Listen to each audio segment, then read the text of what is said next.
آج ہم انشاءاللہ آیت 30 سے کریں گے۔ اعوذ باللہ من الشیطان الرجیم، بسم اللہ الرحمن الرحیم۔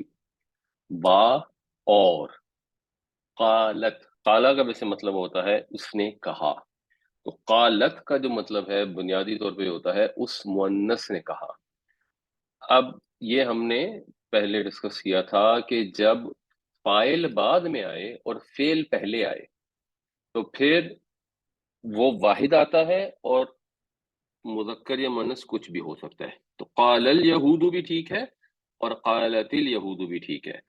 قالت مؤنث کا صیغہ ہے، اس کو آگے جوڑنے کے لیے پھر یہ زیر لگائی جاتی ہے، تو یہاں جو جزم تھی وہ کٹ گئی اور اس کی جگہ یہ زیر آ گئی۔ وقالت الیہود، اور یہود کہتے ہیں۔ یہود نے کہا بھی مطلب ہو سکتا ہے اور یہود کہتے ہیں بھی مطلب ہو سکتا ہے۔ یہ یہود کہتے ہیں کون سے یہود ہیں؟ اپیرنٹلی یہ وہ یہود ہیں جو نبی کریم صلی اللہ علیہ وسلم کے زمانے میں موجود تھے۔ ان میں سے کچھ یہود یہ سمجھتے ہوں گے یا ایسا کوئی عقیدہ رکھتے ہوں گے، کیونکہ اس عقیدے پر کوئی اعتراض نہیں انہوں نے کیا کہ جو قرآن شریف میں ایسی بات کیوں آئی۔ ایک اگلی آیت میں آئے گی، اس پہ ایکچولی سوال کیا گیا تھا اور جس کا جواب بھی نبی کریم صلی اللہ علیہ وسلم نے دیا۔ تو کیا عقیدہ ہے؟ عزیر، یعنی عزیرن ہے، آگے پھر یہ حمزہ وصلی آ گیا تو اس کو جوڑنے کے لیے نون پر زیر لگا دی جاتی ہے، جو ہمارے قرآن میں ایسے لکھی جاتی ہے، عزیر ابن اللہ۔ عربی قرآن میں ایسے ہی لکھا ہوگا اور آپ کو یہ صحیح پڑھنا آنا چاہیے، کیونکہ ہمارے موبائلوں میں جنرلی عربی قرآن ہوتا ہے اور وہ اتنا مشکل نہیں ہے، ذرا سا فوکس کر کے آپ یہ چھوٹی چھوٹی چیزیں سیکھ سکتے ہیں۔ تو یہود نے کہا کہ عزیر تو ابن اللہ ہے۔ ایک قرآن شریف میں لفظ استعمال ہوتا ہے ولد، جیسے سورہ بقرہ ہم نے پڑھا تھا کہ وقالوا اتخذ اللہ ولدا سبحانہ، اور جگہوں پہ بھی آتا ہے کہ جب وہ کہتے ہیں کہ اللہ نے اولاد اختیار کی تو کتنی کبھی اور کتنی غلط بات ہے۔ جب وہ کہتے ہیں ابن اللہ، تو یہود کی ہم نے یہ ایک آیت پیچھے پڑھی تھی کہ وہ یہ کہتے ہیں نحن ابناء احباؤہ، ہم اس کے بیٹے اور اس کے محبوب ہیں۔ تو ولد کا تو مطلب ہوتا ہے فزیکل اولاد، ابن کا مطلب ہوتا ہے بیٹا، جیسے ہم ملازم کو بیٹا کہہ دیتے ہیں، جیسے کسی کو متبنہ کیا جاتا ہے تو اڈاپٹ کیا جاتا ہے تو اس کے لیے بھی پھر متبنہ کا لفظ استعمال ہوتا ہے۔ تو ابن کے جو کاؤنٹر پارٹ ہے لفظ وہ ابن ہے، اور اب جو ہے عبرانی وغیرہ میں یہ ذرا رب کے معنوں میں تھا۔ رب بھی ایسا لفظ ہے جو عربی میں عام استعمال ہوتا ہے، اس کا مطلب پروردگار تو ہے ہی ہے، بٹ اس کا مطلب مالک بھی ہوتا ہے، تو گھر کے مالک کو بھی رب کہا جاتا ہے۔ اب پھر کانٹیکٹ سے ڈٹرمن کرتے ہیں کہ میننگ اس میں خالق کائنات والا مطلب ہے رب کا یہاں پر، یا گھر کے مالک والا مطلب ہے۔ ربۃ البیت جو ہے وہ گھر کی مالکن کو کہتے ہیں۔ عبرانی میں اب کا لفظ استعمال ہوتا تھا تو مطلب اس سے خدا تھا، انہوں نے اب کو چہیتے کے پالنے والے کے سینس میں کرتے کرتے اس کو باپ، جس کو فزیکل باپ کہتے ہیں، والد کے معنی میں بھی لینا شروع کر دیا۔ تو یہ حضرت عزیر علیہ السلام شاید کوئی پیغمبر تھے یا ان کے کوئی ولی تھے۔ ہوا یوں کہ جو بائبل کے بیان سے پتہ لگتا ہے، یہ عزرا کے نام سے وہاں پر ان کا ذکر آتا ہے، اپیرنٹلی اگر یہ وہی عزیر ہیں تو وہاں سے پتہ یہ لگتا ہے کہ حضرت سلیمان علیہ السلام کے بعد جو بنی اسرائیل تھے ان کے اوپر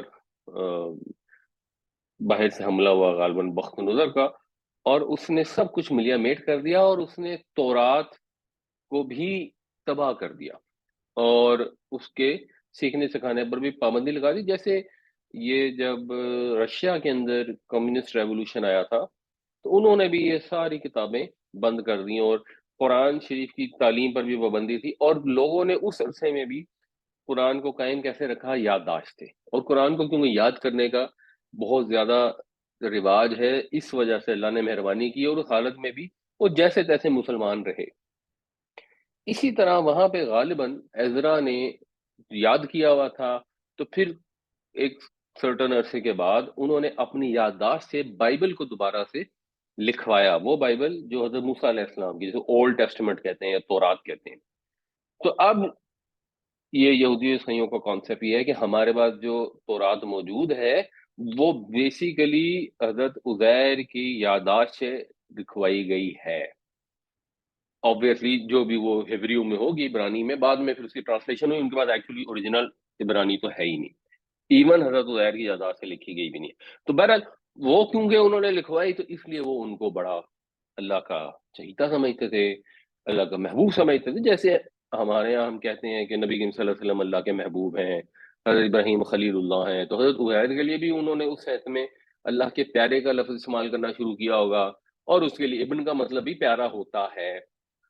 اور پھر وہ ابن کو کچھ نے فزیکل بیٹے کی سینس میں بھی شاید کنسیڈر کر لیا. یہودیوں کے اندر یہ ویسے کامن نہیں تھا، کچھ لوگوں نے کیا. اگلا جو آ رہا ہے وہ کامن اب ہو چکا ہے، وہ شروع میں وہ بھی اتنا کامن نہیں تھا، بٹ نبی کریم صلی اللہ علیہ وسلم کے تشریف لاتے تک، کیونکہ آپ 571 میں تشریف لائے تو 5-6 صدیوں میں کامن ہو چکا تھا، اور اب تو اس کے علاوہ کوئی کانسیپٹ ہے ہی نہیں. اس وقت تو پھر بھی کچھ لوگ تھے جو توحید پہ بلیو رکھتے تھے.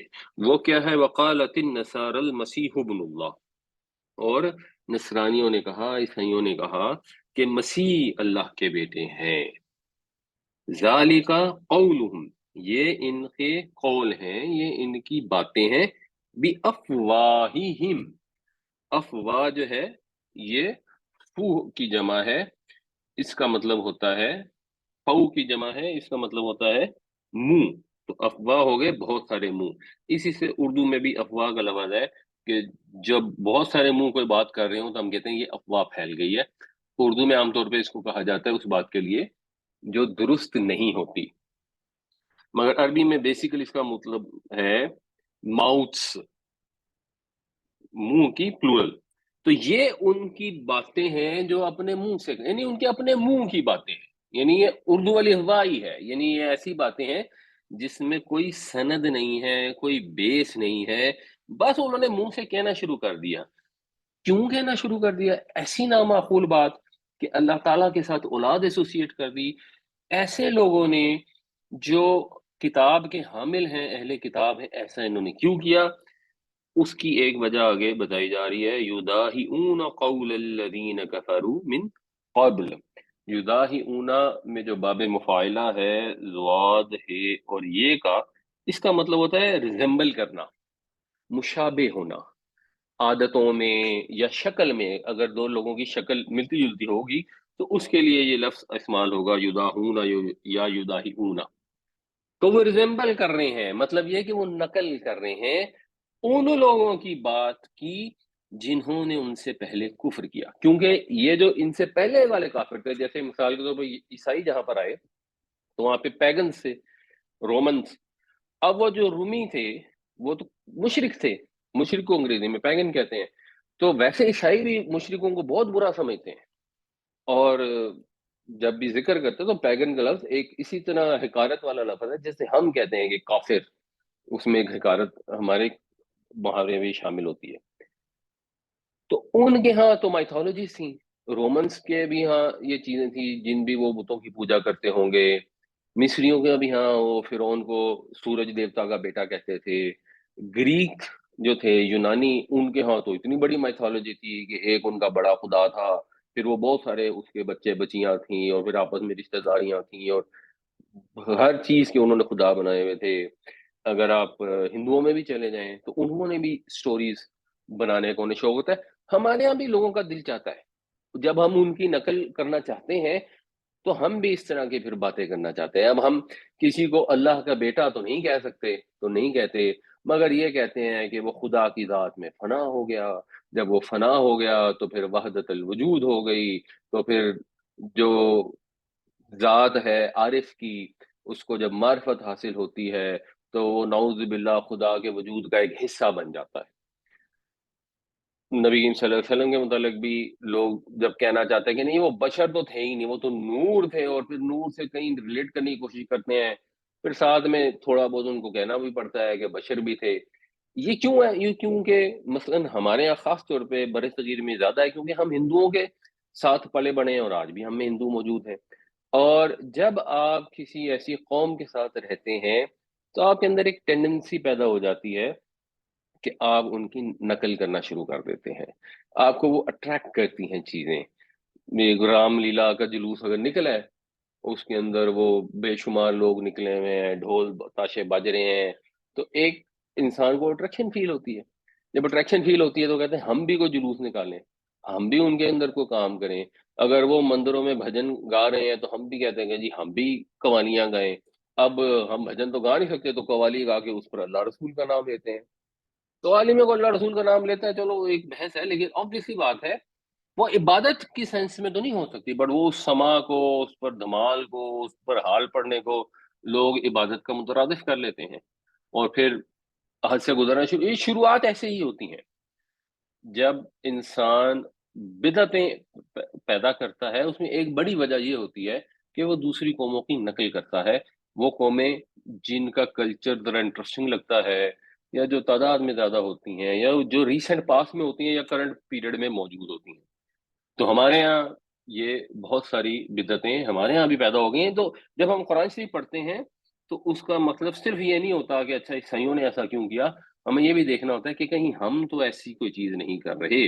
جو سورہ فاتحہ میں ہم اللہ سے دعا مانگتے ہیں یا اللہ ہمیں سیدھا رستہ دکھانا، ان کا رستہ دکھانا جن پر تو نے انعام کیا، ان کا نہ دکھانا جن پر تیرا غضب ہوا اور جو گمراہ ہوئے۔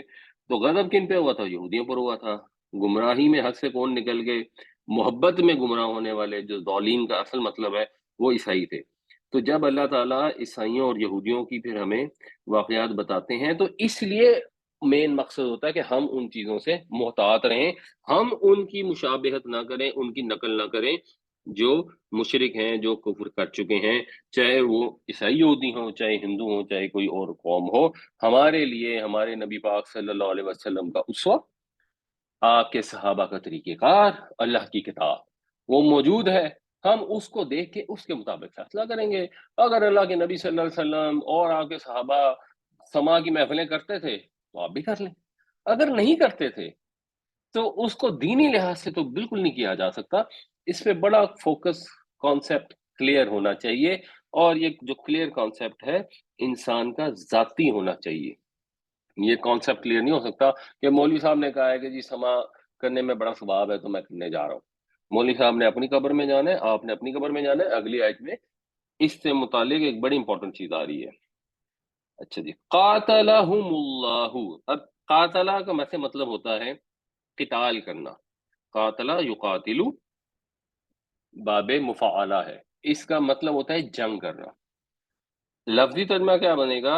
جنگ کی ان سے اللہ نے، ماضی کا صیغہ ہے، لیکن عربی زبان میں جو دعائیہ کلمات ہوتے ہیں، جو کسی کے لیے مثلا انگریزی میں کہتے ہیں نا، فرض کریں ریسٹ ان پیس یا مے گاڈ، یا اردو میں ہم جو بھی دعا کرتے ہیں، تو اس کے دو طریقے ہوتے ہیں۔ ایک طریقہ تو سمپل ہوتا ہے فعل امر، اللہم اغفر، یا اللہ بخش دے، جیسے ہماری جو میت کے لیے دعا کی جاتی ہے اللہم اغفر لحینا و میتینا، تو یہ فعل ہمارا سمپل، یہ تو آسان ہو گیا۔ لیکن ماضی میں بھی اس کو کیا جاتا ہے، چاہے وہ ایکٹیو وائس ہو یا پیسیو وائس ہو۔ تو غفر اللہ لہو کا مطلب ویسے تو ہوگا اللہ نے اس کی مغفرت فرما دی، مگر ایکچولی ہمیں تو نبیوں کے علاوہ یا اشرا مبشرہ کے علاوہ تو کسی کے متعلق یہ ہم نہیں کہہ سکتے کہ اللہ نے اس کی مغفرت فرما دی۔ ایکچولی جب ہم یہ کہتے ہیں تو اس کا مطلب ہوتا ہے اللہ تعالیٰ اس کی مغفرت کرے۔ اس میں جو سب سے کامن ہم لفظ استعمال کرتے ہیں اسی طرح وہ ہے رضی اللہ عنہ۔ لفظی ترجمہ میں اللہ راضی ہو گیا اس سے، یہ بات بھی اپنی جگہ درست ہے۔ جو بیعت رضوان میں صحابہ شامل تھے ان کے لیے اللہ تعالیٰ نے یہ بیان فرمایا کہ اللہ ان سے راضی ہو گیا، تو وہ تو ہے ہی ہے۔ لیکن ہم سب صحابہ کے لیے جب اس کو استعمال کرتے ہیں اس کا بیسک مطلب ہوتا ہے کہ اللہ تعالیٰ ان سے راضی ہو۔ اسی سے پھر بعض اوقات ہمارے یہاں آپ نے یہ سنا ہوگا کہ علماء کے لیے لوگ بعض اوقات کہتے ہیں رحمہ اللہ، یعنی اللہ رحم فرمائے اس پر، یا اردو میں ہم ایک لفظ اسی سینس میں استعمال کرتے ہیں، وہ لفظ ہے مرحوم۔ مرحوم کا ویسے مطلب کیا ہے؟ جس پر رحمت کی گئی، مگر ہم فوت شدگان کے لیے مرحوم کہتے ہیں، تو مطلب یہ ہے کہ اللہ تعالیٰ ان کی بخشش کرے، اللہ تعالیٰ ان پر رحمت فرمائے، اس کا مطلب بھی اسی طرح اسی سینس میں ہوتا ہے۔ تو یہ دعائیہ یا بد دعائیہ جملوں کے لیے استعمال ہوتا ہے۔ تو قاتلہم اللہ کا مطلب ہے اللہ تعالیٰ ان کو ہلاک کرے، ان کو غارق کرے، جیسے ہمارے اردو میں اس طرح کے الفاظ استعمال ہوتے ہیں۔ ان کو غارت کرے جو ان کی حرکتیں ہیں. کیا حرکتیں ہیں؟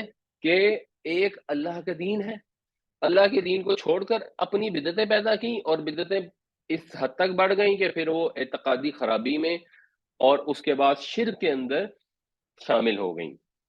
تو جب انہوں نے ان کافروں کی نقل میں ایسی چیزیں کی، تو اب چاہے وہ منہ سے کہتے رہے کہ ہم اللہ کو مانتے ہیں، حضرت عیسیٰ علیہ السلام کو مانتے ہیں، حضرت موسیٰ علیہ السلام کو مانتے ہیں، وہ ایمان اللہ کے ہاں قابل قبول نہیں ہے. اس ایمان میں یہ ضروری ہے کہ اللہ کی ذات میں، اللہ کی صفات میں اور اللہ کے حقوق میں کسی کو بھی ساتھی قرار نہ دیا جائے. یہ اونٹ ہے ان کی گھڑی ہوئی باتیں ہیں. طوطے کی طرح انہوں نے دوسری قوموں کو کاپی کر لیا ہے. نتیجہ کیا ہے؟ اللہ تعالیٰ ان کو غارت کرے. اللہ تعالیٰ خود فرما رہا ہے. جب اللہ یہ فرمائے کہ ان کو ہلاک کرے، ان کو غارت، مطلب کہ وہ ہلاک ہو گئے.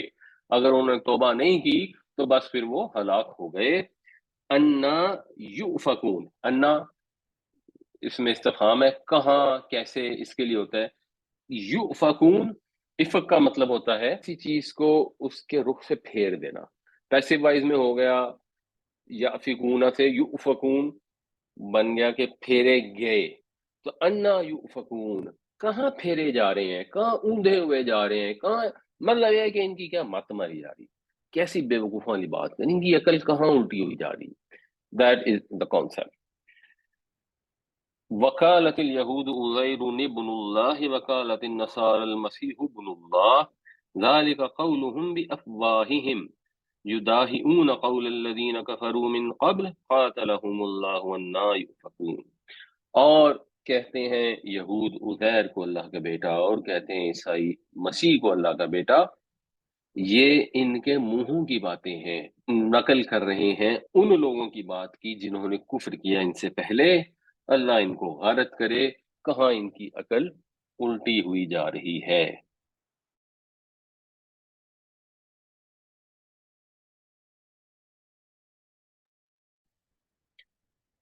اتخذو، اتخاذ وہی اخذ کرنے سے جو بنا. اتخذو، انہوں نے بنا لیا.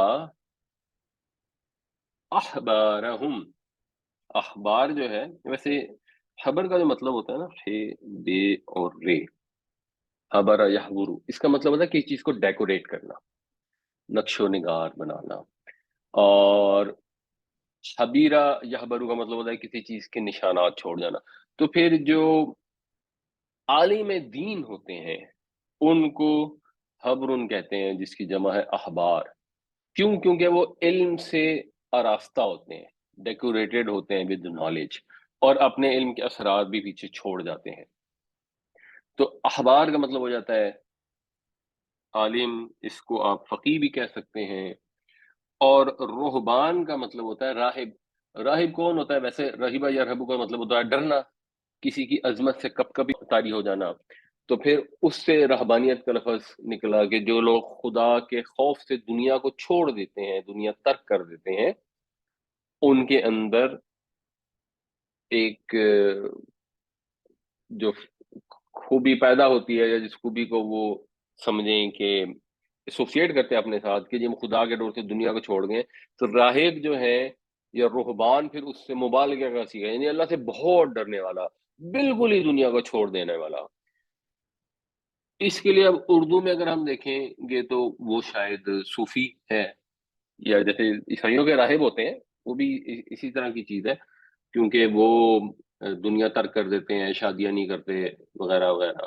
تو ہمارے یہاں بھی جن کو مشائخ کہہ لیں، جو جنگلوں میں بیٹھتے ہیں، شادی شدی نہیں کرتے، ان کے مرید ہوتے ہیں، بس ان کی تربیت کرتے ہیں، اس طرح کی چیز ہوگی. تو لفظی ترجمہ بیسیکلی یہی ہے کہ انہوں نے اپنے عالموں اور اپنے راہبوں کو بنا ڈالا. کیا بنا ڈالا؟ اربابا من دون اللہ، اللہ کے سوا رب بنا ڈالا. اب عالموں اور فقیہوں کو اللہ کے سوا رب کیسے بنایا جا سکتا ہے؟ ایک طریقہ تو یہی ہے سیدھا سیدھا کہ ان کی عبادت کی جائے، جیسے حضرت عیسیٰ کی جو آگے بھی آ رہا ہے. اس کو ہم آگے ڈسکس کرتے ہیں.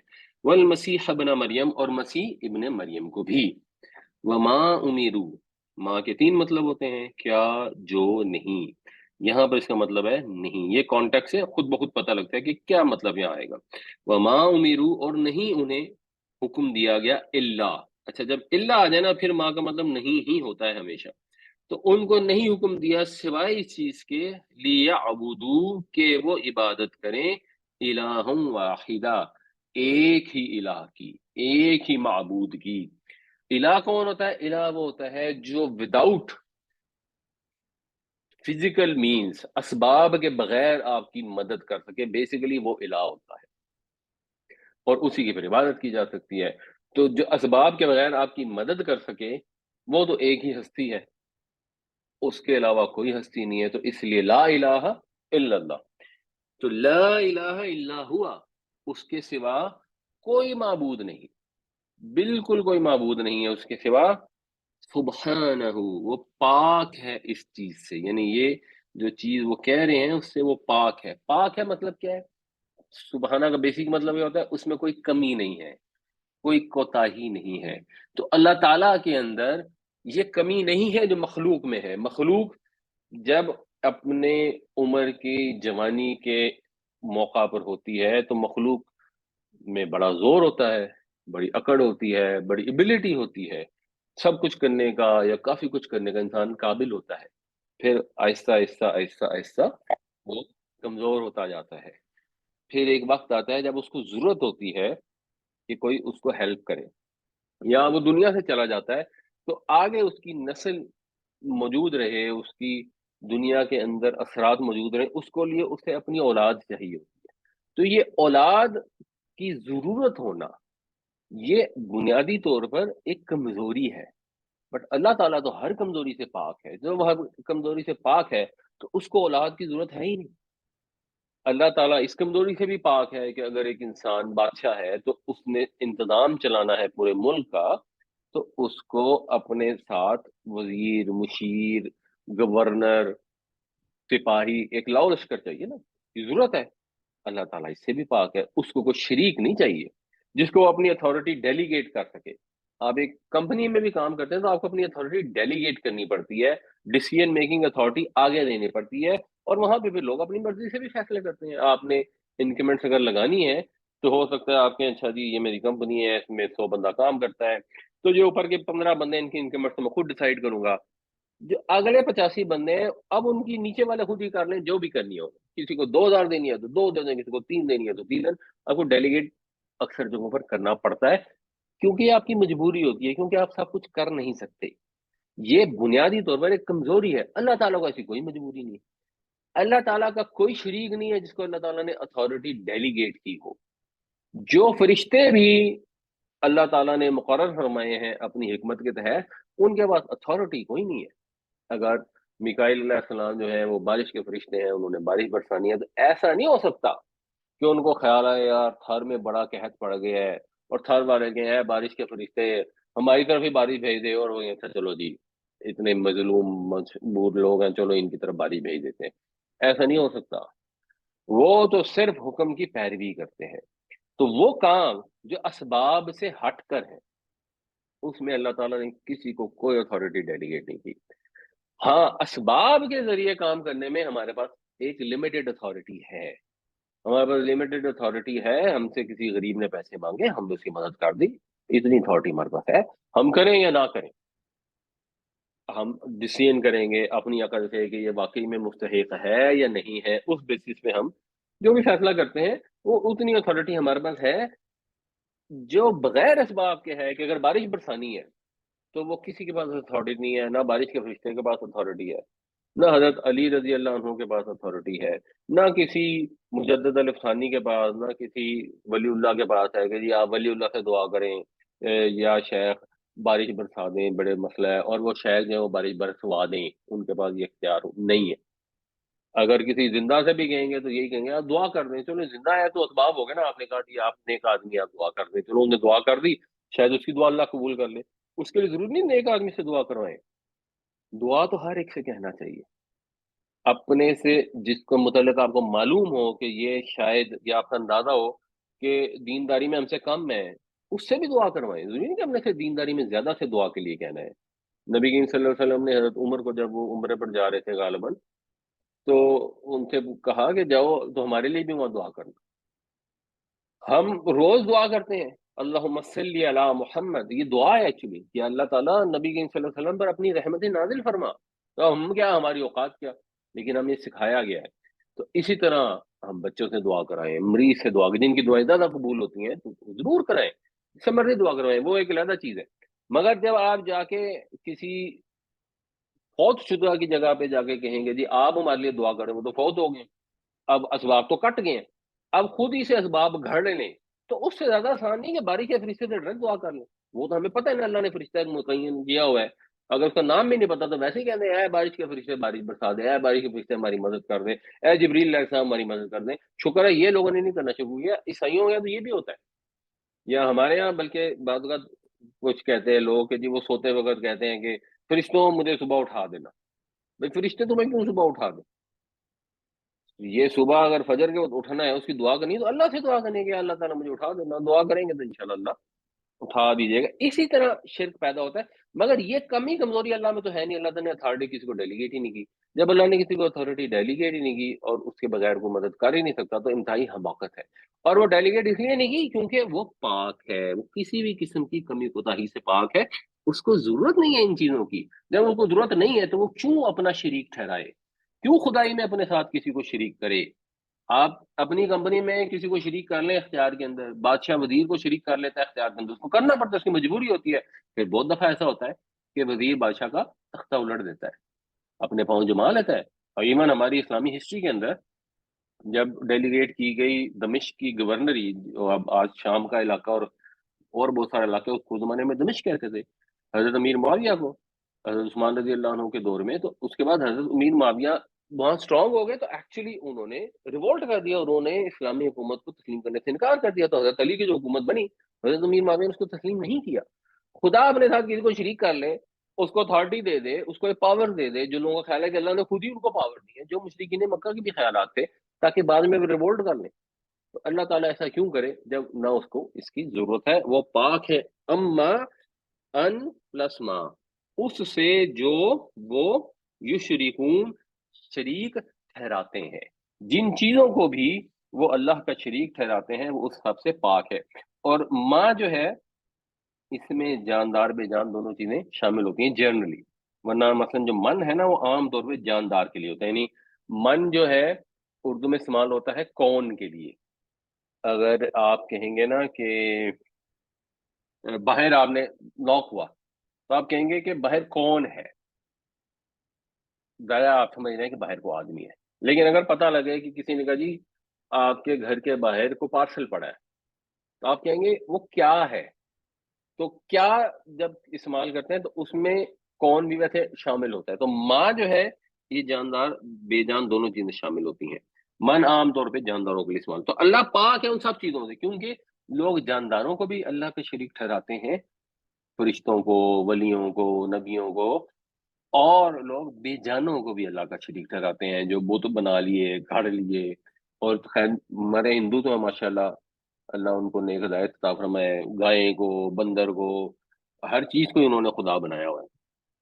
اتخذوا احبارهم ورهبانهم اربابا من دون الله والمسيح ابن مريم وما امروا الا ليعبدوا الها واحدا لا اله الا هو سبحانه عما يشركون. انہوں نے بنا لیا اپنے فقیہوں کو اور راہبوں کو اللہ کے سوا رب، اور مسیح ابن مریم کو بھی، اور نہیں حکم دیا گیا تھا ان کو مگر یہ کہ وہ عبادت کریں ایک ہی خدا کی. یا حالانکہ انہیں تو حکم دیا گیا تھا صرف ایک خدا کی عبادت کا، نہیں ہے کوئی معبود اس کے سوا، وہ پاک ہے ان چیزوں سے جن کو یہ شریک ٹھہراتے ہیں. تو یہ جو ہے نا اتخذوا احبارهم ورهبانهم اربابا من دون اللہ، یہ حضرت عدی بن حاتم جب اسلام قبول کرنے کے لیے آئے. ویسے یہ حدیث ضعیف ہے، لیکن اگر یہ حدیث نہ بھی موجود ہوتی تو آپ کو انڈرسٹینڈنگ یہی نکلتی کہ اگر انہوں نے ان کو خدا کا بیٹا نہیں سمجھا تھا اپنے فقیہوں راہبوں کو، تو پھر کیا وجہ ہو سکتی ہے. تو انہوں نے جب آئے تو ایک تو خیر ان کے گلے میں سلیب تھی، نبی صلی اللہ علیہ وسلم نے فرمایا کہ اے عدی اس بت کو دور کر دے. یعنی جو سلیب جو ہے جو شرک کی نشانی ہے، اگر گلے میں باندھی ہوئی ہے، پہنی ہوئی ہے، ہاں تو ایکچولی یہ ایک بت بن جاتی ہے۔ تو انہوں نے کہا کہ دیکھیں جی میں نے یہ سنا ہے، سورہ براتن، براتن جو ہے یہ سورۃ التوبہ جو ہے اس کا ایک نام یہ بھی ہے برات، کہ انہوں نے اپنے فقیہوں اور راہبوں کو خدا کے سوا، اللہ کے سوا رب بنا لیا۔ تو انہوں نے کہا یہ کیسے ہے؟ کیونکہ ہم تو حضرت عیسیٰ علیہ السلام کی کرتے تھے، یعنی جو کانسیپٹ ہے کہ یہ مسیح ابن اب یہاں اس حدیث میں الفاظ نہیں ہے، مسیح ابن مریم کو تو ہاں ہم بناتے تھے خدا کا بیٹا، بٹ ہم نے اپنے کوئی فقیہوں کو تو نہیں بنایا، ہم ان کو تو رب نہیں مانتے تھے۔ تو نبی کریم صلی اللہ علیہ وسلم نے یہ فرمایا کہ وہ ان کی عبادت تو نہیں کرتے تھے، مگر یوں تھا کہ جب وہ کسی چیز کو یہ کہتے تھے کہ یہ حلال ہے تو وہ اس کو حلال مان لیتے تھے، اور جب کسی چیز کو وہ کہتے تھے حرام ہے تو وہ اس کو حرام مان لیتے تھے۔ جب ان کے اوپر کسی چیز کو حلال کرتے تھے تو یہودی اور عیسائی یہ کہتے تھے کہ حلال ہے، جب ان کے علماء کسی چیز کو کہتے تھے حرام ہے تو یہودی عیسائی یہ کہتے تھے کہ یہ حرام۔ یہ چیز ان کو رب بنانے کے مترادف ہے، کیونکہ حلال اور حرام کو دینے کا اختیار ہے اللہ کے پاس۔ تو اللہ تعالیٰ یہ فرمائے یا اللہ تعالیٰ کس کے ذریعے یہ فرماتا ہے؟ اللہ اپنے نبی صلی اللہ علیہ وسلم کے ذریعے فرماتا ہے۔ تو یہودیوں عیسائیوں کے کیس میں موسیٰ علیہ السلام، عیسیٰ علیہ السلام کے ذریعے اللہ تعالیٰ نے حلال حرام بتائے۔ تو اگر تو حضرت عیسیٰ علیہ السلام کی چیز کو کہیں گے یہ حرام ہے اور یہودی عیسائی بھی کہیں گے جی حرام ہے، وہ تو ٹھیک ہے، اس میں تو کوئی ایشو نہیں ہے، کیونکہ وہ اللہ کا پیغام بتا رہے ہیں نا۔ ہم نے نبی کے متعلق تو ہر قوم یہ سمجھتی اور جانتی ہے کہ نبی جو بھی بات کرتا ہے وہ اپنی مرضی سے نہیں کرتا، جو اللہ وہی بھیجتا ہے وہی بات کرتے ہیں وہ۔ تو یہ تو اس میں تو کوئی ایشو نہیں ہے، لیکن اگر انہوں نے اپنے علماء کے کہنے پر حرام حلال کو حرام حلال مان لیا تو یہ ان کو رب بنانا ہے۔ بڑی سیدھی اور کلیئر بات ہو گئی، اس میں ویسے کوئی کنفیوژن تو نہیں ہے، لیکن اس کے اندر بھی پرابلم کیا پیدا ہوتی ہے؟ پرابلم یہ پیدا ہوتی ہے کہ جب ہم اپنے آپ کو دیکھیں تو ہمارے یہاں کیا کانسیپٹ ہے؟ اجی اسلامک بینکنگ حرام ہے یا حلال؟ مفتی صاحب سے پوچھیں، مفتی صاحب نے کہا حلال ہے تو جی حلال ہے، اگر مفتی صاحب نے کہا حرام ہے تو حرام ہے۔ اب اس کی وجہ کیا ہے؟ اس کی دلیل ہے، اس کی دلیل یہ ہے کہ دیکھیں جی مفتی صاحب نے 14 علوم حاصل کیے ہیں، اتنی نالج حاصل کی ہے، یہ جو اس طرح کے مسئلے ہوتے ہیں بڑے کمپلیکیٹڈ ہوتے ہیں، بڑے مشکل ہوتے ہیں، عام آدمی کی تو اتنی سمجھ ہوئی نہیں ہوتی۔ اس کا مطلب کیا ہے؟ اس کا مطلب ہے کہ ایک عام مسلمان میں تو اتنی سمجھ بوجھ ہے نہیں کہ اس کو زندگی میں کوئی امپورٹنٹ مسئلہ پیش آیا تو اس کے اوپر غور فکر کر کے وہ فیصلہ کر سکے، اور اگر مثلا 4 مفتیوں نے کو فتوے دیے ہیں جو ایک دوسرے سے فرق ہے تو ان میں سے ایک فتویٰ چوز کر سکے، اس کے بعد کوئی سمجھ بوجھ نہیں ہے، وہ عام مسلمان تو بڑا ہی بیوقوف ہے۔ لیکن جو عام یہودی اور عام عیسائی تھے ان کے اندر یہ انڈرسٹینڈنگ تھی، کیونکہ جب عام یہودی عام عیسائی نے یہ کہا کہ میرے پادری نے کہا ہے کہ یہ حلال ہے اور میرے پادری نے کہا یہ حرام ہے اور میں نے مان لیا، تو اللہ تعالیٰ نے فرمایا کہ انہوں نے اپنے احبار اور رہبان کو اللہ کے سوا رب بنا لیا۔ تو پھر ہم اس کو مانتے ہیں کہ عام یہودی اور عام عیسائی عام مسلمان والے بہت زبردست اور بہت قابل آدمی ہیں، اسی لیے ہم عیسائی سے مطالبہ بھی کرتے ہیں کہ ہماری کتاب پڑھو اور مسلمان ہو جاؤ ورنہ تم جہنم میں جلو، کیونکہ اس کے بعد وہ نالج ہے۔ ہمارا بندہ جو عام مسلمان انتہائی بے وقوف ہے، اس کا مطلب ویسے یہ نکلتا ہے، بٹ سیدھا سیدھا مطلب یہ نکلتا ہے کہ ہمارے بھی جو علماء اور مشائخ ہیں، ہمارے علماء مشائخ بھی یہ چاہتے ہیں کہ انہیں اللہ کے سوا رب مانا جائے، اور ہمارے عام بھی ان کو رب مانتے ہیں۔ آگے جو بھی دلیلیں ہیں نا، جو بھی اس کے حق میں دلیلیں دیتے ہیں کہ جی یہ چیز اسلامک بینکنگ حرام ہے یا حلال ہے، اوئے ہوئے ہوئے ہمیں تو سمجھ ہی نہیں آ سکتی، بھائی سمجھ ہی نہیں آ سکتی تو جو چیز شک میں ڈالتی ہے اس کو چھوڑ دیں، بٹ اگر آپ کو سمجھ نہیں آ سکتی تو ان کو بھی نہیں آ سکتی تھی۔ ان کے یہاں بھی پڑھے لکھے لوگ نہیں تھے، بلکہ ان کو تو اجازت ہی نہیں تھی، تورات تو انہوں نے رکھی ہوتی تھی اندر چھپا کر، وہ ربی ہی جا کے اس کو دیکھتے ہوتے تھے۔ اب یہ کانسیپٹ بڑا امپورٹنٹ ہے اور یہ بالکل کلیئر ہونا چاہیے، کیونکہ یہ اللہ نے قرآن میں کہا کہ انہوں نے اپنے احبار و مان کو رب بنایا ہے۔ نبی صلی اللہ علیہ وسلم کی یہ جو ضعیف حدیث ہے اس سے پتہ لگتا ہے، اور ضعیف حدیث کو اگر ضعیف کی وجہ سے آپ نہ بھی سمجھے تو وجہ یہی سمجھ آتی ہے نا، کیونکہ وہ جینوئنلی تو اپنے پادریوں کو سجدے نہیں کرتے یا ان سے دعائیں نہیں مانگتے جیسے حضرت عیسیٰ علیہ السلام سے مانگتے ہیں، تو وجہ تو یہی سمجھ آتی ہے. تو اگر ان کے لیے یہ چیز شرک ہے تو ہم بھی یہ کام کریں گے تو ہمارے لیے بھی شرک ہے. مگر ہمارے ہاں جو ہماری میجورٹی ہے اس کا یہ کانسیپٹ ہے، اور یہ اس کے اوپر بھی فتوے ہیں کہ رسول اکرم صلی اللہ علیہ وسلم کی لائی شریعت پر مکمل طور پر، پھر اس میں بیچ میں ایک ٹانکا لگا ہوا ہے، بسہولت. اب مکمل طور پر اگر شریعت پہ عمل کرنا ہے، اس میں بسہولت کہاں سے ہمیں؟ ہم نے روزہ رکھنا ہے جون کے مہینے میں، تو سہولت تو نہیں ہے، مشکل سے ہی رکھنا ہے نا، تو رکھیں. کہ بہت سے لوگ کا مطلب انہوں نے ویسے ہی ڈال دیا تاکہ اپنے فتوے میں نا وہ بہت ساری چیزیں ایسی ڈال دیتے ہیں جس سے جب آپ اس کی انٹرسیکشن کرنے اور ڈیٹیل میں جائیں گے نا تو کئی طرح اس کو جسٹیفائی کر لیں. اچھا، کیا چاروں اماموں میں سے کسی ایک امام کی تقلید اور پیروی کرنا شرعن ضروری ہے؟ شریعت میں ہے. یہ شریعت کس نے دی ہے کہ امام ابو حنیفہ، امام شافعی، امام مالک یا امام احمد بن حنبل ان چار میں سے کسی ایک کے مسلک کو فالو کرنا ضروری ہے؟ یہ کہہ رہے ہیں یہ شریعت ہے. تو یہ شریعت نہ تو اللہ نے دی نہ اللہ کے رسول نے دی. نبی کریم صلی اللہ علیہ وسلم نے تو کوئی ایسی خوشخبری نہیں دی کہ تمہارے یہاں چار امام آئیں گے اور تم نے ان چار میں سے ایک کی پیروی کرنا. تو شرن ضروری ہو کیسے گیا؟ سوال یہ کہ چار اماموں کی کیوں کرنی ہے؟ ایکچولی امام تو زیادہ تھے. یہ چار تو وہ ہیں جو مشہور ہیں اور ان کے فالوورز پھر دنیا میں پھیل گئے.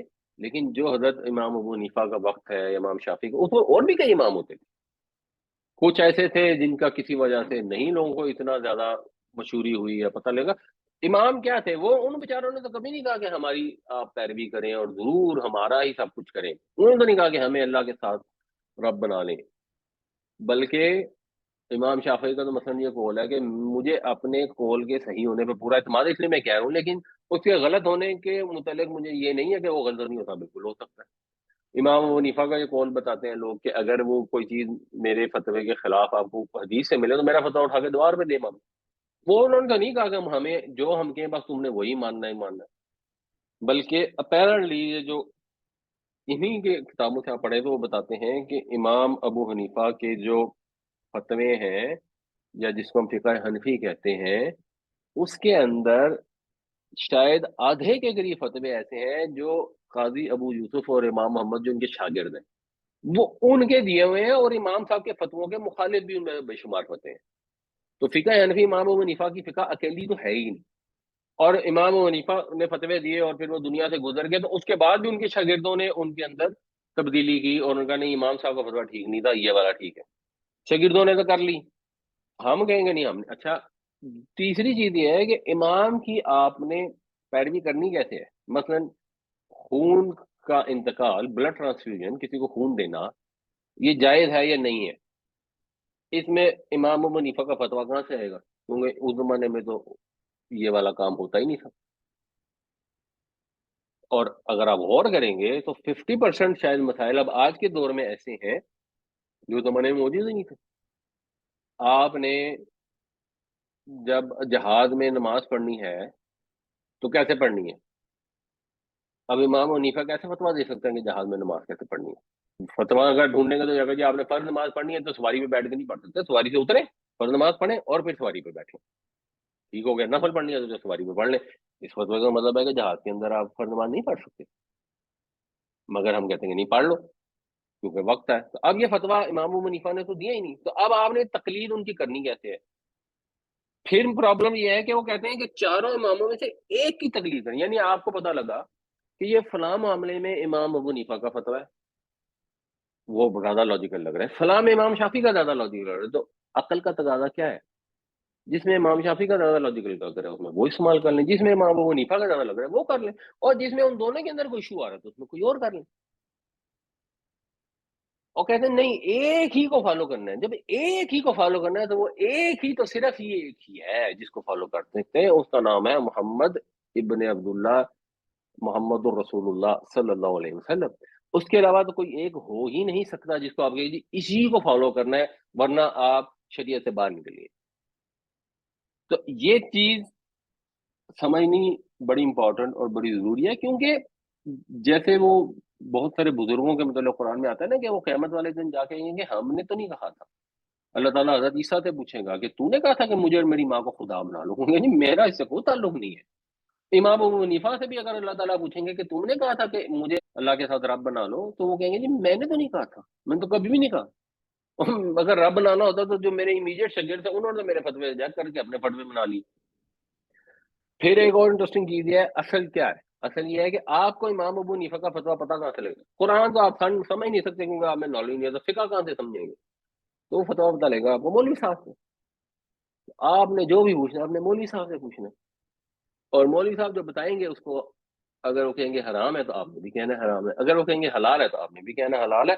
یہی تو پھر عدی بن حاتم کو نبی صلی اللہ علیہ وسلم نے جواب دیا تھا۔ تو یہ اس پہ آپ جتنا مرضی اس کو مزید ڈیٹیل میں ڈسکس کریں، یہ بالکل کلیئر اور انڈرسٹینڈنگ، اور جتنی بھی وہ اس کی ٹوٹی پھوٹی ایکسکیوزز دیتے ہیں کہ نہیں نہیں عام آدمی کو سمجھ نہیں آ سکتی فلاں، آپ اس کو جب اس آیت کے ساتھ جوڑ کے دیکھتے ہیں تو آپ کو کلیئر سمجھ آتی ہے کہ عام یہودی عیسائی کو سمجھ آ سکتی ہے۔ اس کو اللہ نے شرک کا مرتکب قرار دے دیا اور یہ فرمایا سبحانہ عما یشرکون، تو عام مسلمان کو کیسے نہیں دے گا؟ اللہ تعالیٰ کا تو دین ایک ہی ہے نا، پچھلے رسولوں پہ بھی وہی دین تھا، اگلوں پہ بھی یہی ہے۔ اچھا، اب یہ جو یہودی صحیح تھے، اب سوچنے والی بات ہے کہ اگر یہ اپنے علماء کی باتوں کو ایز اٹ از قبول نہ کرے، یعنی مطلب یہ ہے کہ اگر کسی عالم نے کوئی چیز بات کر دی اور آپ کو لگ رہا ہے ٹھیک ہے، آپ نے مان بھی لی تو ٹھیک ہے، اصل پرابلم وہاں ہے کہ جہاں پہ آپ کو شک پڑے گا۔ مفتی تقی عثمانی نے فتویٰ دے دیا اسلامک بینکنگ بالکل جائز ہے، بلکہ انہوں نے پروموٹ کر دی، آپ کو لگا اس میں گڑبڑ ہے، تو اب کیا ہوگا؟ اب آپ کہاں جائیں گے؟ کہیں سے سمجھیں گے نا۔ تو یہ یہودی عیسائی کہاں سے سمجھتے؟ یعنی اگر ان کے کانسیپٹ میں دیکھیں تو وہ کہاں سے سمجھتے؟ وہ دیکھتے کہ اللہ تعالیٰ نے کیا حکم دیا۔ اللہ تعالیٰ کا حکم کہاں سے پتہ لگتا؟ تو رات اور انجیل میں سے پتہ لگتا۔ یعنی ان کو کتاب اللہ کی سند دیکھنی چاہیے ہر معاملے میں، جہاں پر بھی کوئی کہے کہ یہ حق ہے، اور کتاب اللہ میں اگر کلیئر نہیں ہے تو جو بھی علماء اور فقہا نے جو دلیلیں دی ہیں ان دلیلوں کو انڈرسٹینڈ کرنا چاہیے، اور یہ چیز ذہن میں رکھیں، یہ چیز کہ آپ کو کسی مسئلے میں اپنا دماغ استعمال کرنا پڑ جائے گا، یہ زندگی میں 2 4 5 مسئلوں کے علاوہ نہیں ہوتی۔ آپ کو کوئی ایسا اختلافی مسئلہ پیدا نہیں ہو، آپ نے نمازیں پڑھنی ہے 5 ہے تو پتہ ہے 5، آپ نے ہاتھ اوپر باندھے ہیں نیچے باندھے ہیں، یہ ایشو ہی نہیں ہے، جہاں مرضی باندھے، اللہ کے نبی صلی اللہ علیہ وسلم نے ہر طرح سے نماز، ایک دفعہ آپ نے اس چیز پہ غور کر لیا آپ کا مسئلہ حل، ایشو نہیں ہے، جیسے مرضی ہاتھ باندھ لیں، جیسے جو بھی کر رہے ہیں حضور کو ہی فالو کر رہے ہیں نا۔ کون ایسا مسلمان ہوگا جو کہے گا کہ اللہ کے نبی صلی اللہ علیہ وسلم تو ہاتھ باندھ کے نماز پڑھتے تھے لیکن ہم نے ہاتھ چھوڑ دیے؟ نہیں، ان کے بعد بھی کوئی حدیث ہوگی، کوئی وجہ ہوگی جس کی وجہ سے وہ ہاتھ چھوڑ کے پڑھتے ہیں، تو آپ ہاتھ باندھ کے پڑھ لیں، ہاتھ چھوڑ کے پڑھ لیں، ساری نمازیں وہی ہیں جو اللہ کے نبی صلی اللہ علیہ وسلم نے سکھائی ہیں، کوئی بھی اختیار کر لیں، اس میں کوئی ایشو نہیں۔ حنفی طریقے سے پڑھتے رہے نماز، اس میں بھی کوئی ایشو کہاں آتا ہے؟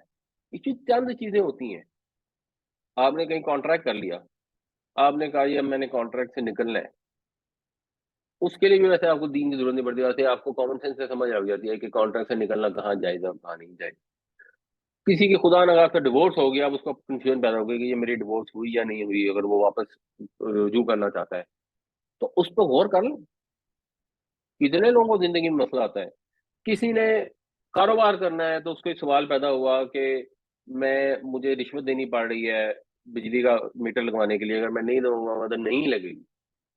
مفتی سے، اچھا مفتی سے فتویٰ لیں گے، کون سا مفتی فتویٰ دے گا کہ رشوت دینا اچھی بات ہے؟ وہ تو کہیں گے نہیں ہے اچھی بات۔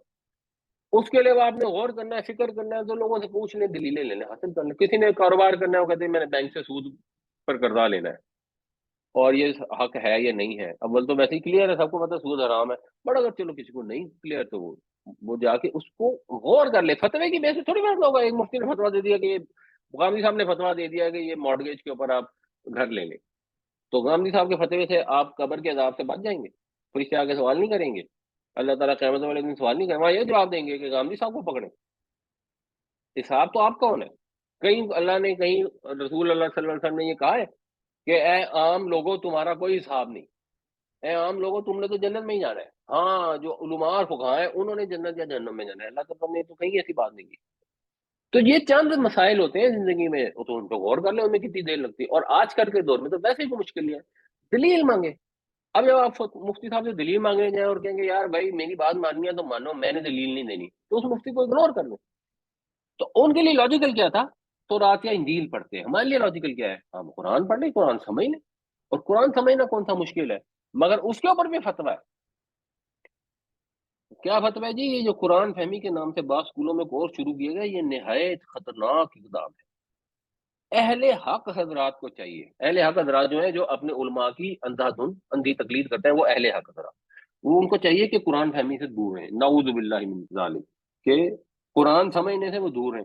ابھی تو اللہ کا کتنا شکر ہے کہ ابھی ایک سگنیفیکنٹ تعداد ہے مسلمانوں کی جو عرب ہے، وہ عرب جب قرآن پڑھتے ہیں ان کو سمجھ لگ جاتی ہے، ورنہ مولویوں کا بس چلے تو کسی عام آدمی کو قرآن نہ سمجھنے دیں۔ جیسے عیسائی یہودی تو کیا کرتے ہیں، انہوں نے ویسے ہی چھپا دیا تھا، یہ تو ہمارے نبی کریم صلی اللہ علیہ وسلم، آپ پر لاکھوں کروڑوں درود و سلام، آپ نے قرآن کو حفظ کرا دیا لوگوں کو، تو جس کی وجہ سے قرآن اب موجود ہے، کوئی مولوی اس کو چھپا نہیں سکتا۔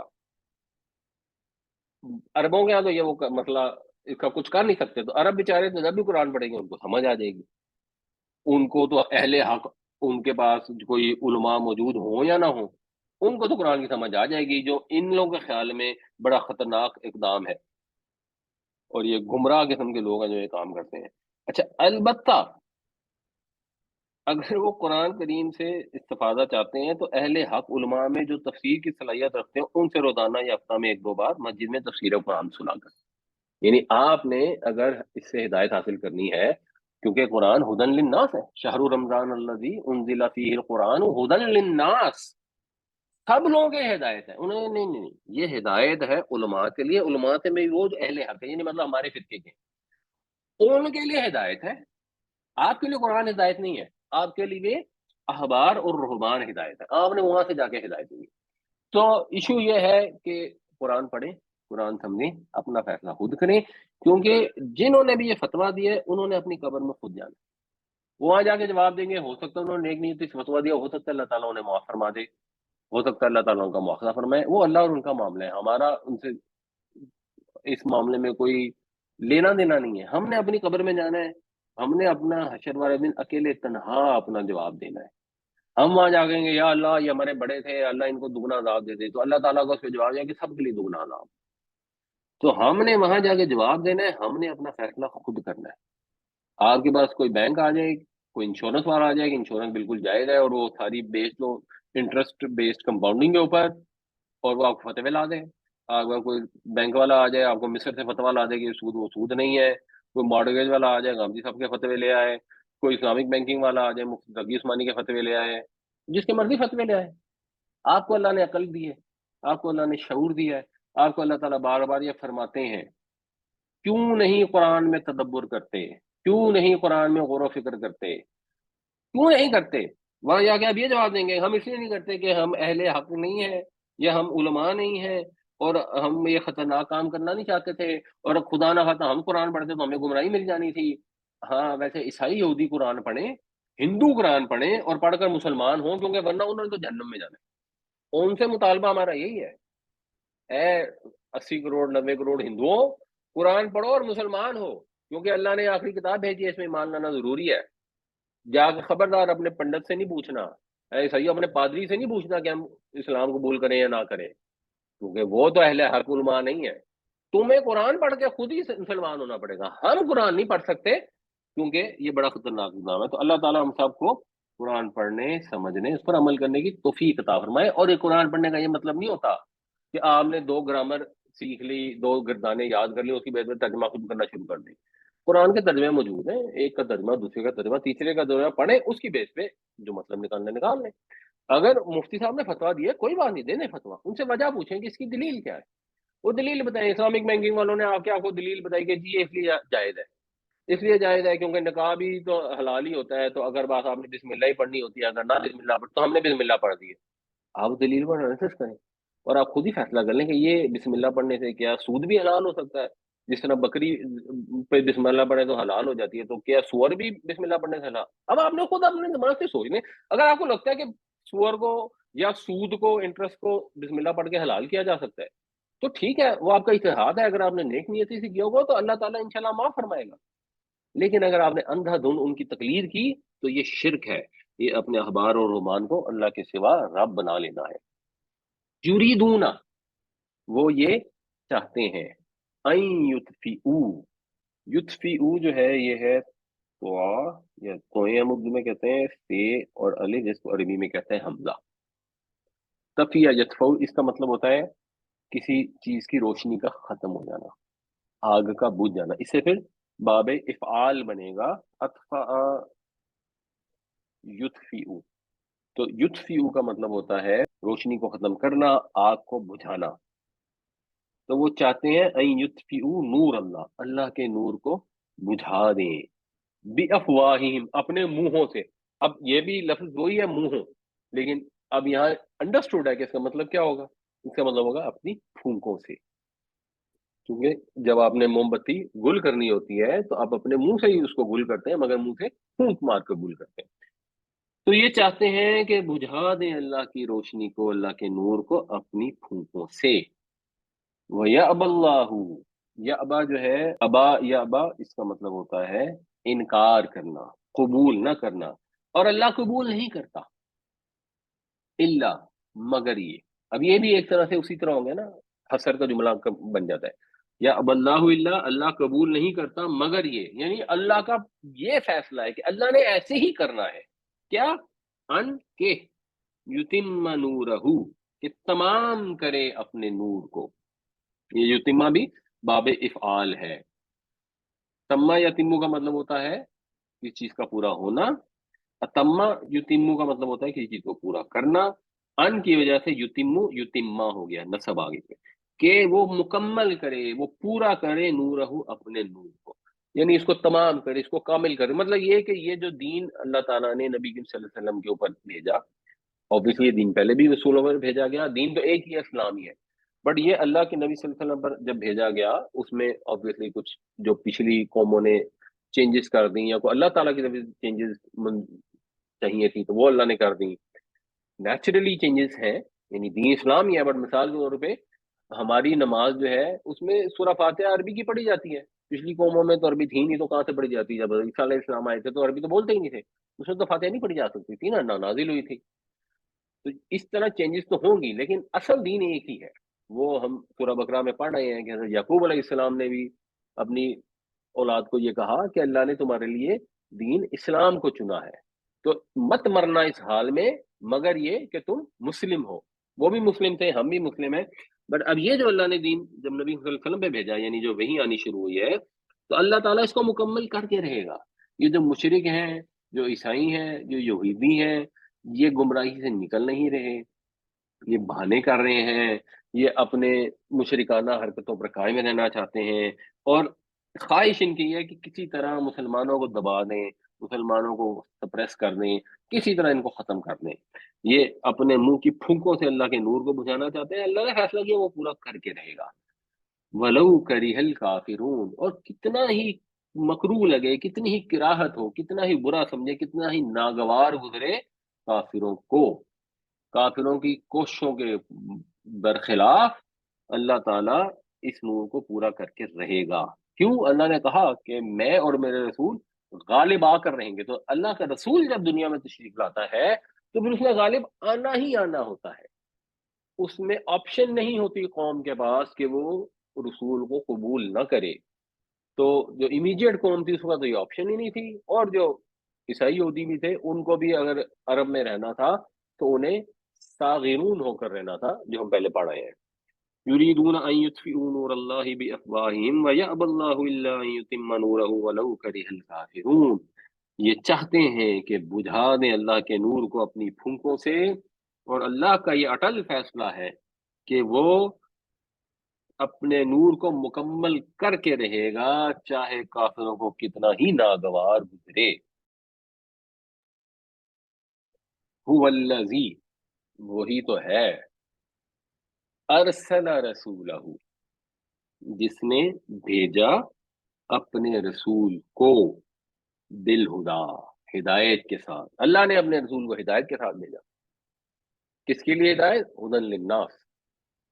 علماء نے کہا کہ نہیں نہیں، یہ تو ہمارے لیے ہدایت ہے، بچوں تمہارے لیے نہیں ہے۔ دین الحق کی، اور دین حق کے ساتھ، یعنی وہی دین جو پہلے والے بھی لائے، اس میں کیونکہ چینجز ہو گئی، تو اب ان کے عیسائیوں یہودیوں کے جو دین تھے، یا ایون جو مشرک تھے وہ بھی حضرت اسماعیل علیہ السلام کے دین کو اپنی طرف سے فالو کرتے تھے، اب اس میں کیونکہ چینجز ہو گئی تو وہ دین حق نہیں رہے، لیکن اللہ نے دین حق کو بھیجا، لِیُظْہِرَهُ عَلَى الدِّینِ كُلِّهِ، یہ ظہرا یظہرو کا مطلب ہوتا ہے نمایاں ہونا، غالب ہونا، اس سے پھر بعد افعال بنے گا یظہرو غالب کرنا، تاکہ وہ غالب کر دے اس کو یعنی دین حق کو، الگ دین کلی سب دینوں پر۔ اپیرنٹلی اس کا مطلب یہ ہے کہ جو بھی اس وقت دین ادیان عرب میں موجود تھے ان کے اوپر ان کو غالب کر دے، یہ اللہ کا فیصلہ تھا۔ اللہ کا فیصلہ کیوں تھا؟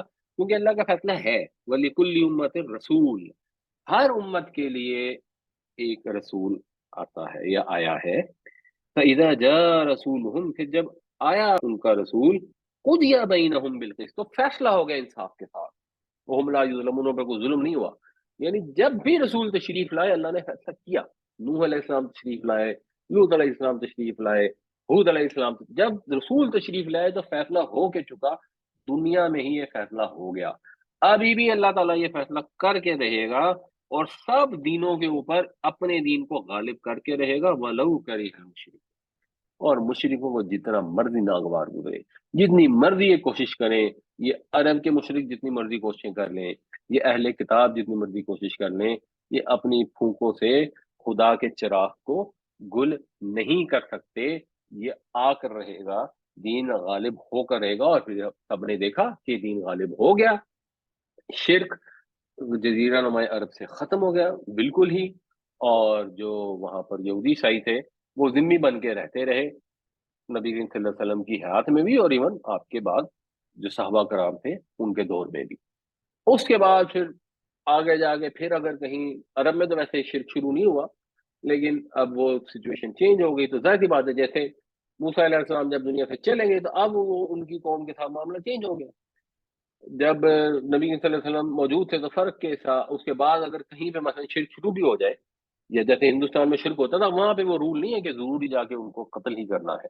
آج تو آپ سے ہلا کے رکھ دیا، تھوڑی کنفیوژن بھی ہو گئی کہ یہ جو ہمارے ائمہ ہیں چار، یہ تو نون ہے، اس کے علاوہ ابن تیمیہ بھی ہے، ابن قیم بھی ہیں، اور جو میں نام جانتا ہوں وہ بتا رہا ہوں، بہت پیدا ہوئے، تو وہ جو انٹرپریٹیشن کرتے رہے ہیں فقہ کی، اور وہ کیا ان کی اس میں بدنیتی تھی خدا نخواستہ، یا اس وقت ان کی علم کی کمی تھی، یا ان کی اوپینین اتنی غلط تھی کہ اس کو بعد میں کریکشن کی ضرورت پڑی، کہ ہم لوگ اب سمجھ میں نہیں آتا۔ وہ سوال تو آپ سے میں ایگری کرتا ہوں کہ کسی ایک امام کو فالو کرنے کی ضرورت نہیں ہے، جو بھی آپ، اب اس میں پریکٹسز میں اتنا فرق ہے کہ ہم جیسے کم علم لوگوں کے لیے بڑا مشکل ہے ٹو ورک آؤٹ کہ اس میں سے کون سی چیز ٹھیک ہے یا ٹھیک نہیں ہے۔ فار ایگزامپل میں کسی کو پڑھاتا ہوں، آگے چلتا ہوں، یو آر ویری کیٹیگورک، اور میں آپ سے اگری بھی کرتا ہوں سود کے بارے میں۔ اب یہاں پہ جو لیونگ ہمارے علماء بیٹھے ہیں، مفتی عثمانی صاحب وغیرہ، اس طرح کے بڑے بڑے بینکوں کے اور شرعی ایڈوائزر بھی ہیں، اب وہ ایک آدمی ان کو یعنی ایک عام آدمی تو یہی سمجھے گا یہ اتنے بڑے عالم ہیں، یہ جو بات کر رہے ہیں یہ ٹھیک ہے۔ اور دوسری چیز یہ ہے کہ سود، یہ بھی دوسرا سوال ہے میرا، کہ سود آپ کے خیال میں ٹوٹلی غلط ہے؟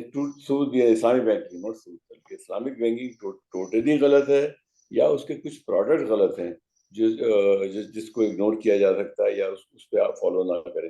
پہلا سوال تو میرا اس کے بارے میں ہے، یہ ائمہ کے بارے میں، کہ سمجھ میں نہیں آتی اب وہ ائمہ کیا کرتے ہیں، وہ کوئی دین تو ایجاد نہیں کر رہے ہو، تو دے ٹاک اباؤٹ پریکٹسز، اور وہ پریکٹسز میں اچھا خاصا فرق بھی ہے، اور زیادہ تر کامنالٹی زیادہ ہیں، فرق مگر کہیں کہیں وہ بھی چیزیں ہیں جہاں اتفاق نہیں ہے آپس میں، تو اور اسی وجہ سے وہ فرقے پیدا ہو رہے ہیں۔ اب سمجھ میں نہیں آتا کہ ہم کدھر جائیں۔ اچھا جی، دیکھیں جی، میں عرض یہ کرتا ہوں، یہ جو ائمہ میں اختلاف کی جو وجہ ہے وہ وجہ نیچرل ہے۔ اس چیز کو ہمیں سمجھنا چاہیے کہ اللہ تعالیٰ نے جو علم ہمیں سیکھنے کا موقع عطا فرمایا، اور علم سیکھنے کے لیے جو ہمارا سسٹم اللہ تعالیٰ نے رکھا، وہ سسٹم بڑا سمپل ہے۔ انسان غور کرتا ہے، کوئی چیز اس کو سمجھ آتی ہے، پھر کچھ عرصے بعد اس کو پتہ لگتا ہے کہ نہیں، شاید یہ مجھے صحیح سمجھ نہیں آئی تھی، وہ اپنی اصلاح کرتا ہے، اسی سے نالج بڑھتی ہے نا۔ سائنس میں بھی ایسے ہی ہوتا ہے، ایک سائنس تھیوری پیش کرتی ہے، سارے اس کو مان لیتے ہیں، پھر کچھ عرصے بعد پتہ لگتا ہے کہ نہیں، اس تھیوری میں ایک نئی انڈرسٹینڈنگ ڈیولپ ہو گئی، یا انہوں نے فلاں چیز مس کر دی تھی، تو یہ تو ہو سکتا ہے، اس میں کوئی ایشو نہیں ہے۔ جب امام ابو حنیفہ، اللہ تعالیٰ ان سے راضی ہو، ان پر رحمتیں فرمائے، جب وہ تشریف لائے تو اس وقت حدیثیں جو تھیں وہ اس طرح اوتھینٹسٹی کے ساتھ موجود نہیں تھیں، اور امام ابو حنیفہ رہتے تھے کوفہ میں۔ اب وہاں پر بہت ساری حدیثیں جو ہیں وہ لوگوں نے گھڑ بھی لی تھی، تو وہ ایک ایسا سچویشن تھی، اس وجہ سے امام ابو حنیفہ جو ہے، جو مسلمانوں کی پریکٹس تھی اس پر زیادہ اعتبار کرتے تھے، حدیث کے اوپر ان کو اعتبار کم ہوتا تھا، اور حدیث کے اوپر اعتبار سبھی کو، اہل حدیث کو بھی کم ہوتا ہے، جن حدیثوں کو صحیح کہتے ہیں نا ان پہ پورا اعتبار کرتے ہیں، اور اہل حدیث نہیں تو ایکچولی محدثین نے تو چھانٹ چھانٹ کے حدیثیں نہ کی ہیں کہ یہ صحیح گریڈ کی ہے، اور آج تک کر رہے ہیں۔ اگر آپ دیکھیں، میں اگر آپ کو مثال دوں کہ جامعہ ترمذی میں حدیثیں ایسی موجود ہیں جن کو آج لوگ کہتے ہیں کہ وہ گھڑی ہوئی حدیثیں ہیں، کچھ عرصہ پہلے انہی کو متعلق لوگ کہتے تھے کہ وہ ضعیف حدیث ہے، بٹ امام ترمذی نے تو ان کو گھڑی حدیث نہیں سمجھا نا، ورنہ اس میں شامل ہی نہ کرتے۔ اور ویسے ہم جامعہ ترمذی کو، بلکہ سنن ابن ماجہ کی ایک حدیث ویسے ہے، میں حدیث آپ کو نہیں بتاتا، تو وہ کامن سینس کے خلاف ہے بالکل ہی، لیکن شامل تو وہ اہل حدیث حضرات بھی یا محدثین بھی حدیث کو جج کرتے تھے کہ ٹھیک ہے نہیں ہے۔ امام ابو حنیفہ کے سامنے بھی اگر وہ حدیث آتی تھی وہ جج کرتے تھے اور اپنا ایک ایسٹیمیٹ کرتے، تو ایسٹیمیٹ ٹھیک بھی ہو سکتا ہے، غلط بھی ہو سکتا ہے، اس میں تو کوئی ایشو نہیں ہے نا، دین ایسے ہی سیکھا جائے گا، دین کی سمجھ بوجھ ایسے ہی ہوگی۔ جو اللہ کے نبی صلی اللہ علیہ وسلم نے فرمایا کہ اجتہاد کرو، اگر اجتہاد کر کے تم صحیح نتیجے پر پہنچ گئے تو تمہیں 2 ثواب ملیں گے، اور اگر غلط نتیجے پہ پہنچے تب بھی 1 ثواب ملے گا، یعنی نیک نیت سے ایفرٹ کی۔ تو یہ اللہ کے نبی صلی اللہ علیہ وسلم ہمیں فرما گئے کہ ایسے کرو، مگر کب کرنا ہے؟ تب کرنا ہے جس میں ہمیں حدیث سے یا قرآن سے کلیئرٹی نہیں ہے۔ تو بہت ساری چیزیں ہوتی ہیں میں کلیئرٹی نہیں ہوتی، مثال کو اگر آپ نے بلڈ ٹرانسفیوژن کرنی ہے تو قرآن حدیث سے اس کی کلیئرٹی تو نہیں ہے نا، اب آپ نے اجتہاد ہی کرنا ہے، فیصلہ تو کرنا ہے نا کہ جائز ہے یا نہیں ہے۔ اگر آپ نے لاؤڈ اسپیکر کے اوپر اذان دینی ہے یا نماز پڑھانی ہے، یہ جائز ہے یا نہیں، آپ فیصلہ کرنا ہے نا، تو کیسے فیصلہ ہوگا؟ کسی کا خیال ہوگا کہ ابھی ہمارے یہاں جو حنفی ہیں، یہ جو مفتی تقی عثمانی کے والد تھے مفتی شفیع، انہوں نے فتویٰ دیا تھا کہ بلڈ ٹرانسفیوژن حرام ہے، جہاں تک مجھے یاد پڑتا ہے لاؤڈ اسپیکر پہ بھی انہوں نے کہا تھا کہ اس پہ اذان نہیں دی جا سکتی۔ شاید آپ کو معلوم ہو کہ یہ جو تبلیغی جماعت کی جو مین مسجد ہے اس میں شاید، اب کا مجھے پتہ نہیں، بٹ کچھ سال پہلے تک وہ نماز لاؤڈ اسپیکر پہ نہیں پڑھاتے تھے، انہوں نے وہ مکبر رکھے ہوتے تھے کہ امام جب اللہ اکبر کہتا ہے تو کچھ صفحے پیچھے لوگ اللہ، تو وہ نہیں کرتے تھے، شاید ابھی بھی نہیں کرتے۔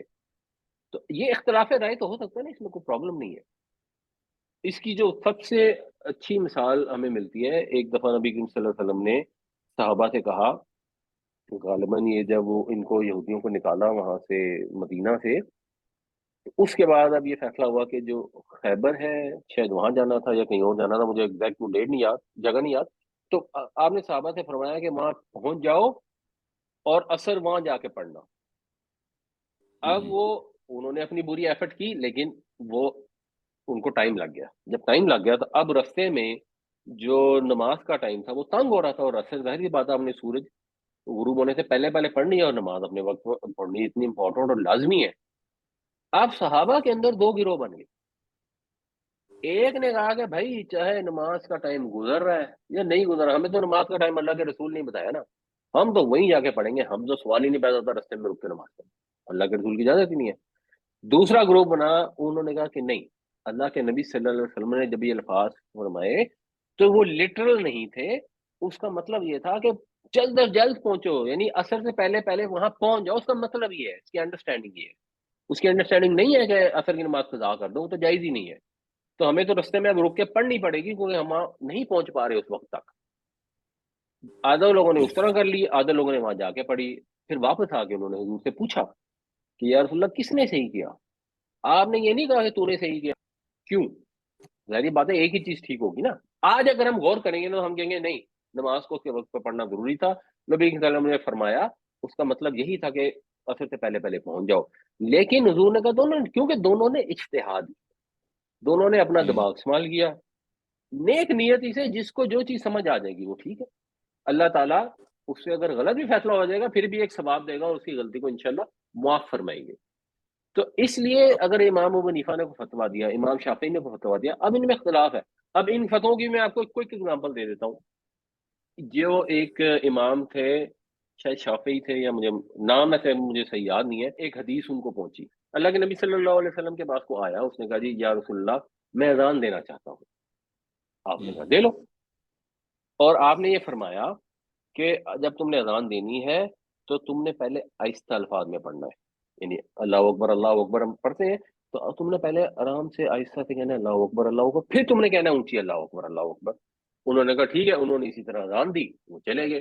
اب یہ حدیث ریکارڈ ہوگی، جب یہ حدیث ریکارڈ ہو گئی تو جو اہل حدیث جو سٹائل ہوتا ہے سوچنے کا، انہوں نے کہا جی اذان دینے کا یہی طریقہ ہے، اس کو وہ کہتے ہیں، لفظ اس کے لیے استعمال کرتے ہیں ترجیح۔ تو انہوں نے اچھا کہا کہ جی اذان ایسے ہی دی جائے گی کہ آپ پہلے ایک دفعہ آہستہ آواز میں پڑھیں گے اللہ اکبر اللہ اکبر یا اشہد اللہ الہ الا اللہ، پھر اونچی پڑھیں گے اشہد اللہ الہ الا اللہ۔ تو انہوں نے کہا ایسے ہی۔ اب وہ اتفاق سے گئے مدینہ، ان کا یہ فتویٰ تھا، ان کی فقہ تھی۔ جب وہ مدینہ گئے تو وہاں پر جو امام تھے، شاید امام مالک، اب مجھے نام سے یاد نہیں تھے، میں غلط نام نہ لوں، انہوں نے ان کو بلایا تو انہوں نے نا بہت سارے لوگ بلا لیے، لٹ سے بٹ 10-20 لوگ بلا لیے۔ تو اب بیٹھے تو انہوں نے ایک صاحب سے کہا کہ جی ذرا آپ اذان دیجیے۔ انہوں نے اذان دی پوری، اس کے اندر کوئی ترجیح نہیں کی۔ انہوں نے کہا جی آپ کون ہیں؟ انہوں نے کہا جی میں مدینے کی فلانی مسجد کا مؤذن ہوں، اور میں نے مثلا میرے والد صاحب بھی مؤذن تھے، میں نے ان سے اذان سیکھی ہے، وہ صحابہ کے دور میں یا حضور کے دور میں موجود تھے۔ پھر انہوں نے ایک اور صاحب سے کہا، انہوں نے بھی اذان دی، انہوں نے بھی یہی بتایا جی میں فلاں مسجد کا مؤذن ہوں میں نے۔ اب انہوں نے مختلف لوگوں سے کروائی، تو ساروں نے جب اذان دی تو کسی نے بھی ترجیح نہیں کی، حدیث کے مطابق ترجیح ہے۔ پھر اس کو کرتے ہیں، اس کے لیے ایک لفظ استعمال کرتے ہیں ریکنسیلیشن، جس کو اردو میں وہ کہتے ہیں تطبیق۔ پھر اس میں تطبیق کی جاتی ہے کہ اصل میں ہوا یوں ہوگا کہ وہ شخص جب نبی صلی اللہ علیہ وسلم میں حاضر ہوا اور اس نے کہا میں اذان دینا چاہتا ہوں، حضور نے اجازت تو دے دی، تو شاید حضور کو یہ لگا ہو کہ یہ ابھی پہلی دفعہ اذان دینے لگا، کہیں غلط نہ دے دے، کہیں الٹی سیدھی نہ پڑھ دے، اور رسول کے پاس کھڑے ہو کر اس نے اونچی آواز میں اذان دے دی تو جو اگر اس کی غلطی ہوگی اور تصحیح بھی کریں گے تو کنفیوژن ہو جائے گی اور لوگ یہ نہ سمجھیں کہ اذان ایک سے زیادہ ہے۔ تو حضور نے اس کو کہا پہلے آہستہ پڑھو، تاکہ اگر وہ آہستہ پڑھ رہا ہے تو حضور اس کو سن کے اگر غلط بولا تو وہیں پہ اس کی کریکشن کر دیں گے۔ تو اس پرٹیکولر بندے کو حضور نے کہا کہ تم نے آہستہ پڑھنی ہے اور پھر اونچی پڑھنی ہے، ادروائز حضور کے دور میں اس طرح اذان نہیں دی جاتی تھی۔ تو اب یہ حدیث جب مدینہ والے امام کے پاس پہنچی، انہوں نے اگنور کر دی، انہوں نے طریقے کو فالو کیا کہ کس طریقے پہ چلے آ رہے ہیں، اس کو کہتے ہیں عملی تواتر۔ عملی تواتر کو انہوں نے فالو کیا۔ امام ابو حنیفہ بھی ایکچولی عملی تواتر کو زیادہ فوکس کرتے تھے، کیونکہ ان کے پاس حدیثیں اس طرح اوتھینٹیکیٹ ہو کر نہیں تھیں اتنی جتنی مثلا امام شافعی کے پاس تھی۔ تو اب ایک شخص نے ایک حدیث کو ایکسیپٹ کر لیا اور اس کے الفاظ کے مطابق فالو کرنا شروع کر دیا، ایک نے اس کو کہا کہ نہیں، اس کی ریکنسیلیشن کر لی، اس کی تطبیق کر لی، اور اس کی بجائے دوسرے طریقے کو دونوں نے ٹھیک کیا۔ جنہوں نے ترجیح کا فتویٰ دیا، ایسا نہیں کہ ان کے پاس علم نہیں تھا یا وہ نیت خراب تھی یا وہ جاہل تھے، نہیں، وہ بہت قابل تھے، ہم سے آپ سے بہت قابل تھے۔ مگر جب آپ کے پاس یہ مسئلہ آئے اور آپ کے پاس ایک یہ رائے آئے اور ایک وہ رائے آئے، آپ نے کس بیسس پہ فیصلہ کرنا ہے؟ آپ نے اپنی عقل کی بیسس پہ فیصلہ کرنا ہے، کیونکہ آپ کو اللہ تعالیٰ نے حکم دیا عقل استعمال کرو۔ سورہ یوسف کی میرے خیال ہے دوسری آیت ہے کہ ہم نے اس قرآن کو عربی میں نازل کیا لعلکم تعقلون، اس لیے کہ تم اپنی عقل استعمال کرو۔ تو اللہ نے حکم دیا بار بار، تو اب آپ نے اپنا ڈیسیژن کرنا ہے۔ ہو سکتا ہے آپ ترجیح کر لیں، ہو سکتا ہے آپ نہ کریں۔ تو اب آپ ایک فقہ کو فالو کر رہے ہیں، مثلا ہم حنفی جنرلی فالو کرتے ہیں پاکستان میں، تو اس میں کوئی مسئلہ نہیں ہے، فالو کریں۔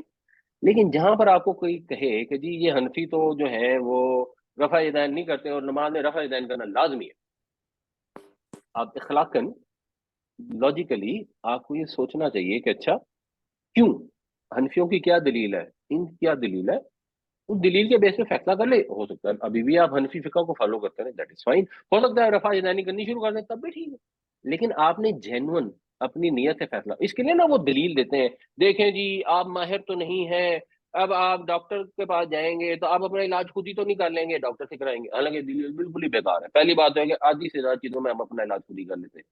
آپ کو بخار ہوتا ہے، سر میں درد ہوتی ہے، گلا خراب ہوتا ہے، اپنا علاج خود ہی کرتا ہے، کون چاہتا ہے نارمل بخار ہو اس کے لیے؟ آپ کو فرض کریں ہارٹ کی پرابلم ہوگی تو آپ ڈاکٹر پاس جائیں گے، ڈاکٹر نے کہنا فوراً بائی پاس کر دو،